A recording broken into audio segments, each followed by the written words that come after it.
Monsieur le Président, cher Luc Carvounas, Monsieur le Président, cher François Hollande, Monsieur le Premier ministre, Monsieur le maire, dans votre commune, cher Édouard Philippe, Mesdames, Messieurs, mes chers collègues. Mon emploi du temps ne m'a pas permis d'être parmi vous à l'occasion de votre congrès, mais je tenais néanmoins à m'adresser à vous.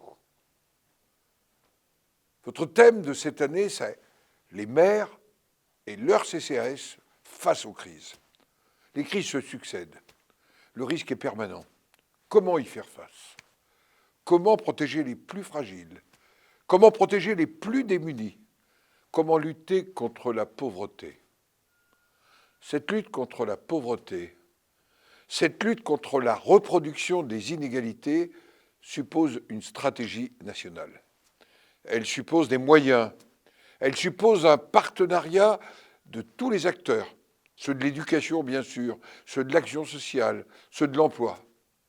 Il faut que cela soit une priorité de l'action gouvernementale, car il ne s'agit pas de poser des rustines, il s'agit de mobiliser toute la société dans une perspective d'une plus grande égalité des chances.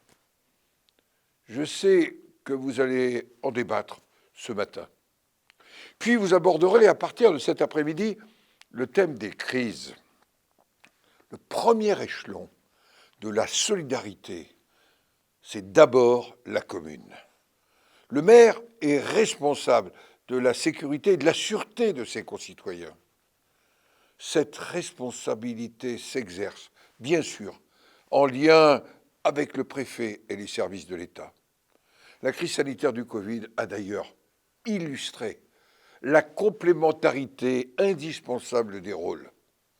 Si la gestion de crise relevant de l'État est toujours par définition centralisée, la commune, ou plus généralement les collectivités territoriales, oui, la commune va au contraire apporter une logique de proximité, de partage de l'information.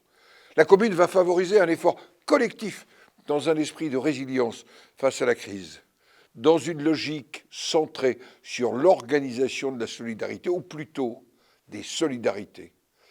Car vous savez coopérer avec les associations.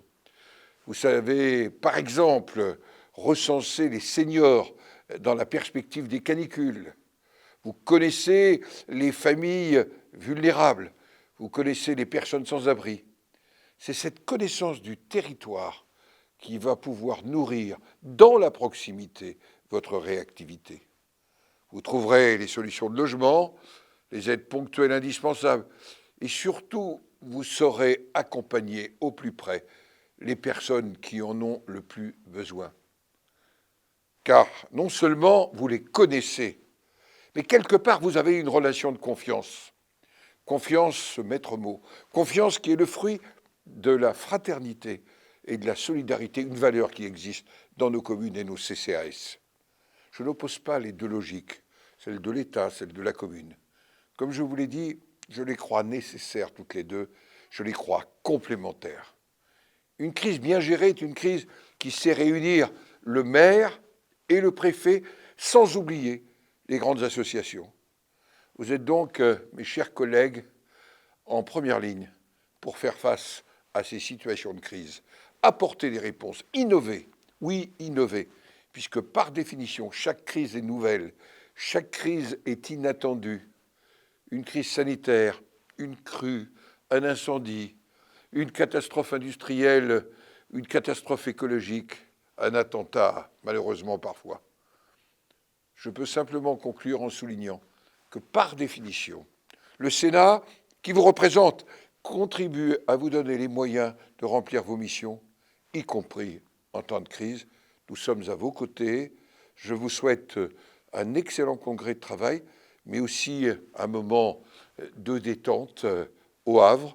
Et puis, nous regarderons avec attention vos propositions et vos conclusions.